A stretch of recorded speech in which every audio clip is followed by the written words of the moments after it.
Life earlier as well. Absolutely crazy set of results for both of these players. I mean, we can go to life as well. MMA, JYP, Pult, Stardust, Naniwa, Innovation, Patience. Both of these players deserve this grand final, but who deserves the win? That's what we're here to find out between these two players. Yeah, but this really has been an incredibly stacked tournament, for sure.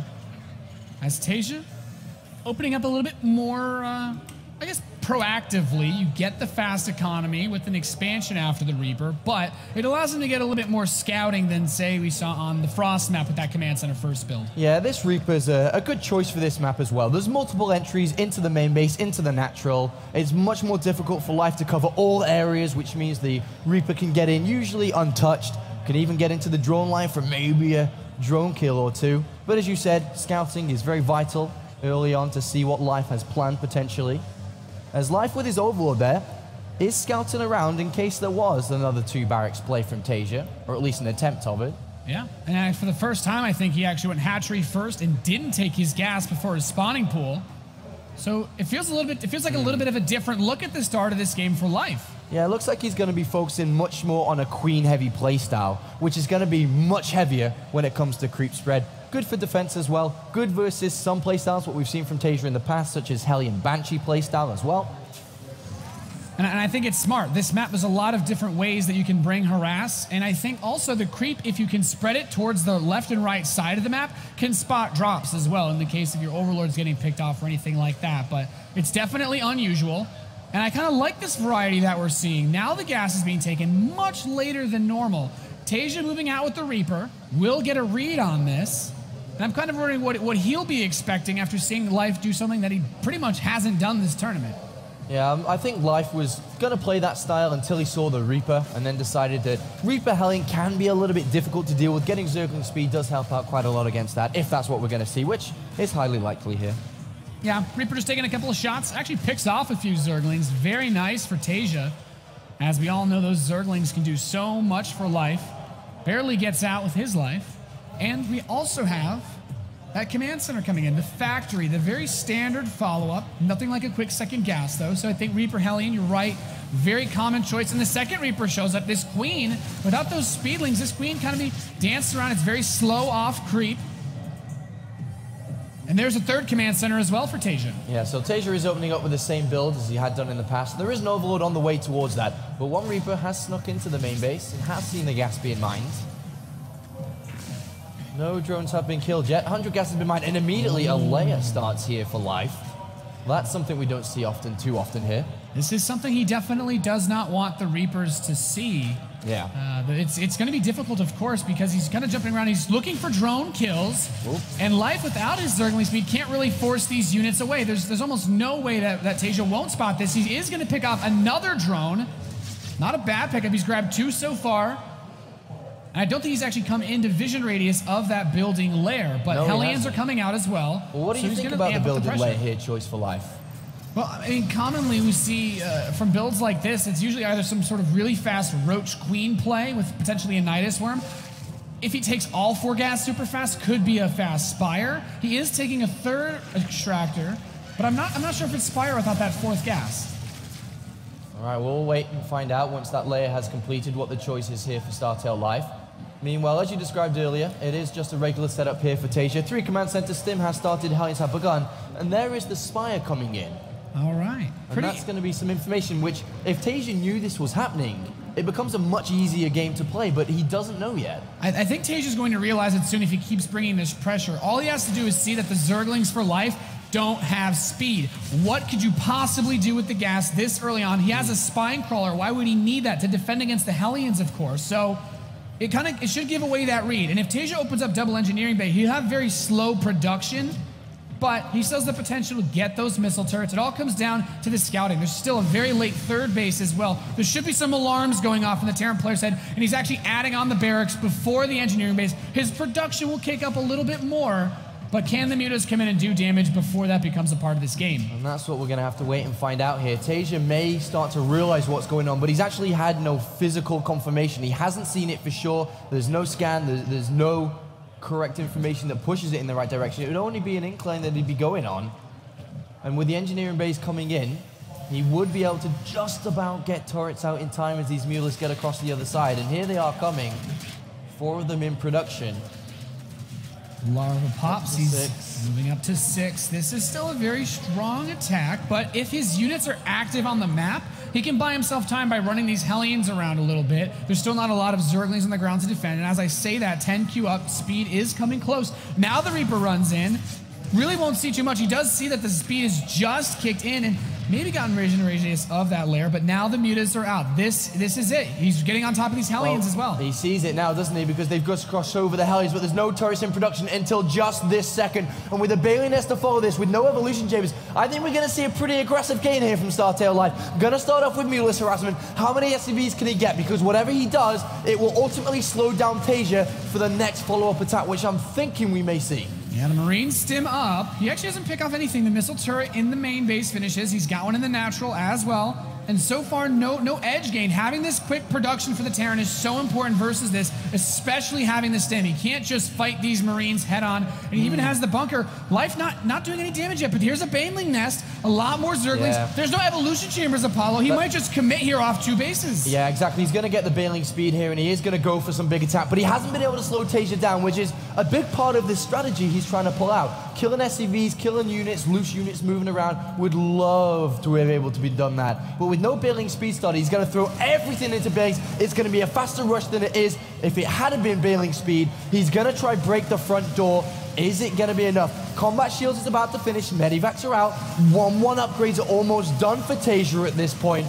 The attack is about to commence. Is it going to work? There's no additional bunkers. TaeJa doesn't exactly know this is coming, but with the setup he has and the lack of damage being dealt by the Mulisks, 23 Banelings, Apollo. He's just started Baneling speed, but I don't know if that's going to be a factor in this game. He's pressing up. There's no mines. It's just Marines and a couple Hellions to hold off this massive assault. He's pressing in. He's broken the wall of the natural. Marines trying to split behind this, but there's so much Zerg picking up some of these Marines. Actually, nice bit of micro trying to avoid those Banelings, but there's so many of them. He's being forced up the ramp of his main base, not even going for the SCVs. The Zerglings can take care of those, but most of the Banelings have actually been picked off. TaeJa's still alive. TaeJa's still alive, and his 1-1 completed just in the nick of time there. These SCVs are going to try and run for their lives, but the attack is not over yet. More and more units are streaming across. If TaeJa's able just to keep the defense on lockdown, he will be taking this map. On the flip side, if we see Baneling speed complete, which it is almost done, and some good connections come in, then Lycos Live can take this map. But we're about to find out now. TaeJa, ultimately when 2-2 is done, well, that's going to be almost lights out for Life, but there's a long way for that.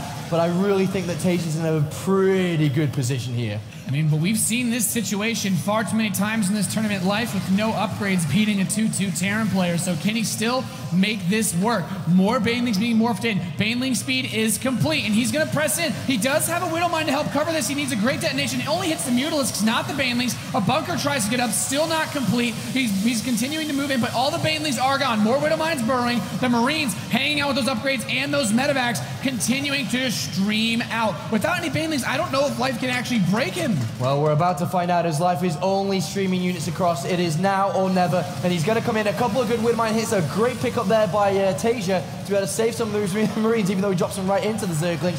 More and more units need to be streamed out here for TaeJa. He needs to keep up with the production of Life. He's broken the third base, but there is still a bunker. There are still Widowmines. Remember, there's no Overseer or anything, so these Widowmines will just keep on detonating over time. And with 2 being made each cycle, eventually there's going to be way too many Middlewines, and the longer this game goes on, the better TaeJa is becoming, and the stronger his defense will become. And it's important to consider he's been safely mining off those 2 bases. Still even in workers, the Banelings come up. Widowmine takes out one of them. There's still a couple left, and it does come down to that production. As you stated, he's running back. Widowmine detonates. Not a big hit for TaeJa, and the Zerglings just trying to keep us around. He's moving up, trying to get to that main base ramp. The Banelings detonate on a few of these Marines. He can actually hide behind this wall, but the Zerglings get inside.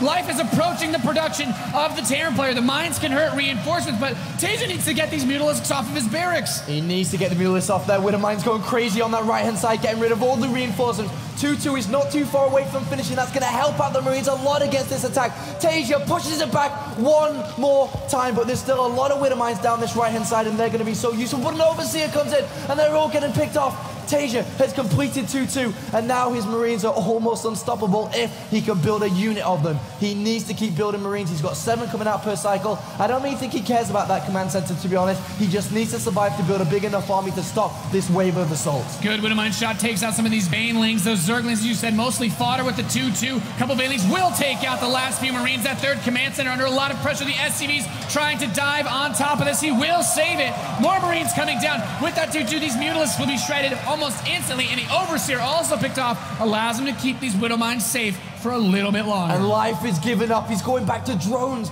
And now that means that the waves will not continue to stream across the map. And now with 2-2 ton, TaeJa has weathered the storm. It was long, it was hard, and now he's done it. The Mutalisks are trying to find some angle to try to get some value from their worth.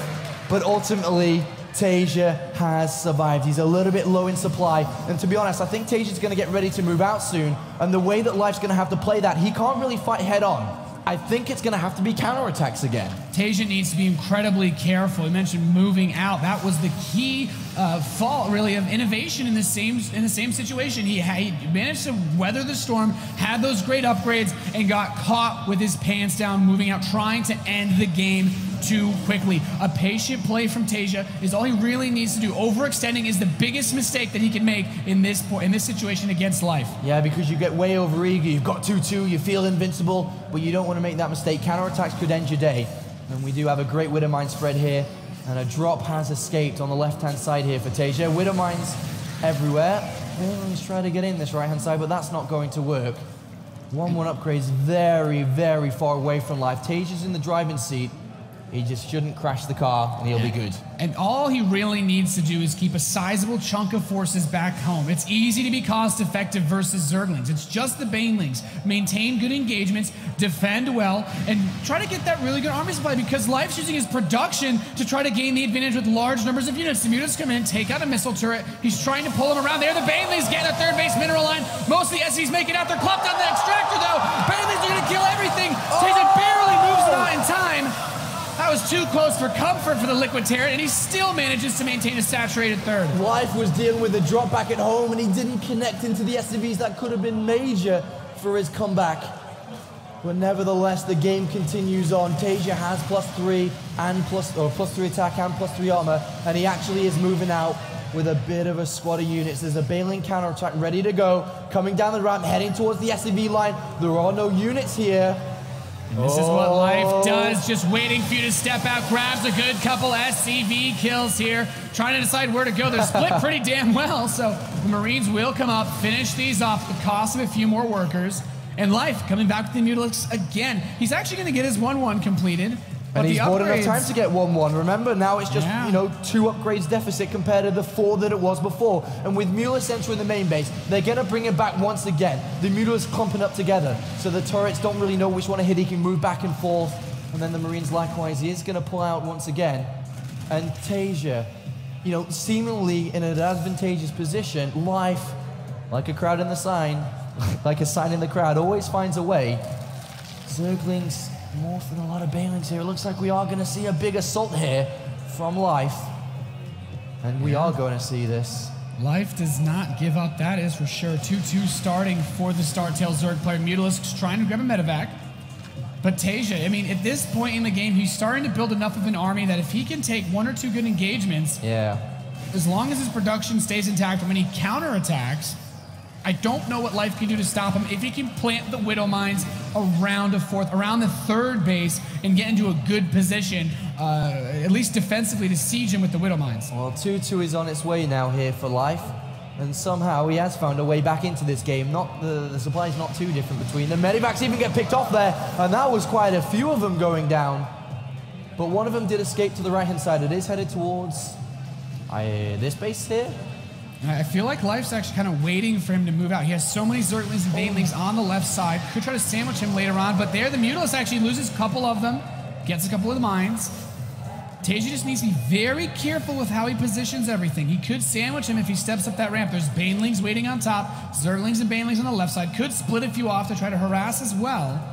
And that 2-2 is getting ever closer, but the +3 upgrades are also completing for TaeJa. He still maintains an advantage. All right, well, TaeJa's going to drop Life inside the main base here. It will pull him back. And then TaeJa's going to try to move out to take another base. Cleaning up the tower. There are the Marines in the main, poking away at these drones. Might be able to grab the queen, and he does. Nice confirmation, of course, nothing like a hive on the map. But the 4th base for life is also going up. Well, 3-3 is done. There is a window before life's upgrades complete 2-2. He's back to a 4 upgrade advantage. TaeJa's moving forward. If he hits in this window, it's the best efficiency he could get. Life is streaming forward. Quite a few banelings. Drops continue here. It looks like Life may be able to get towards his 2-2 upgrades. It'd be really nice to kill this 4th base. He still has a lot of Zerglings hanging over there trying to deny this. The Zerglings and Banelings are heading towards that left base. Does get the hatchery, though. Very big pickup for TaeJa. But ultimately here, the upgrades are about to close up once again. TaeJa's playing this slow. He realizes the threat of all these counterattacks. Oh, fresh mules. Whoa, fresh widow mines. They push those mules back immediately. Very nice detonations. And, you know, TaeJa's actually been able to keep this to pretty much an even base setup. And I think this is one of the things that allows him to play ball with Life. He's not overextending by trying to get a base advantage. He's just being careful, methodical, slowly moving units out with the drops, keeping these mines planted behind his army in the case of the counterattacks. And Life's just, he's always looking for the position, always looking for positioning. If TaeJa moves out in the wrong direction, he can catch him. And we already see Life actually trying to barrel his way down towards that 3rd base. There's a lot of Widow Mines and Marines left to defend this, though. There's a lot of Widow Mines there. Oh, Life separates his lings. He does lose quite a few. And he's going to not... Oh, actually, TaeJa's trying to chase this down. I mean, if you could grab these Banelings, it'd be very nice. Just needs to watch how far forward he steps, especially out of the screen. The Banelings come back, chew a nice chunk of these Marines apart. He only has 14 now, so a pretty sizable number. The Widow Mines are going to burrow on the ramp. Position here. He's killed that 4th once again, and he's got his Widow Mines in. Here comes Life. He's going to fight through this funneled area. That's pretty good for TaeJa, and he is going to take a supply lead. Nice spread. Oh, picked off the rocks there, kind of dividing this force up. Nice move by Life. And the rocks also kill off the Widow Mines. Nice grab there. So he's finally adding up the Drilling Claws upgrade. And TaeJa has a base lead. He's at 4 bases. And this is the part where he can just spend so much more money than his opponent. It doesn't matter how good Life's mechanics are anymore. He needs another base to continue producing this many units. He needs those extractors to keep making Banelings, to keep the Mutalisk count high. And TaeJa, with this 4th base, he's never going to stop pressing against the Star Tail. There's no more room for counterattacks here. Life has to go for a frontal attack. He loses a couple of Banelings easily here, and he's going to go in, and this is going to be this Widow Mines there. There's a lot of Marines. Great spread from TaeJa. He's hiding behind extractors. The last few Banelings are going to come rolling in. Do they get the connections they need? As TaeJa stims back. Nice spread, and the Banelings do not get the best of connections, and the Marines stand strong once again, and he's edging closer and closer towards the victory. It's not over yet, with more units coming out from Life. His Mutalisk control's been sick throughout this game. He's still got 24 of them. They're still a threat in this game.